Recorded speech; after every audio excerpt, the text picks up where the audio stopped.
এতগুলি টাকা এই রাতের বেলায় একা নিয়ে যাওয়া ঠিক হবে না। এক কাজ করি, আমার বিশ্বস্ত বন্ধু হারুকে সাথে নিয়ে যাই। হারু, হারু বাড়িতে আছিস? আমি বিশ্বনাথ এসছি ভাই, বাইরে আয়। ও কে কে এত রাতে আমাকে কে ডাকে? আমি আমি বিশ্বনাথ। ভাই ভাই, আমার একটু উপকার করতে হবে ভাই। কি? এত রাত্রিবেলা কিসের উপকার? আমি এখন কোনো উপকার করতে হবে না, চল চল চল, আমি এখন ঘুমাবো। এরপর হারু বিশ্বনাথের সাথে কথা বলার জন্য ঘর থেকে বেরিয়ে আসলো। হারু বাবা শোন, এখন তো জানিস দিনের দুপুরে কত চোরের উৎপাত বেড়েছে। আমি এই 1000 টাকা অনেক কষ্ট করে জমিয়েছি ভাই।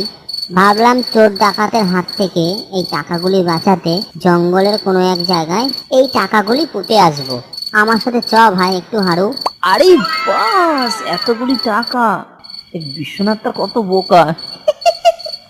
হ্যাঁ ভাই, চ চ, আমি তো তোর ভাই, তোকে আমি একা থাকতে পারি? আমিও তোর সাথে যাব, চল। এই বলে দুজনে জঙ্গলের দিকে রওনা হলো।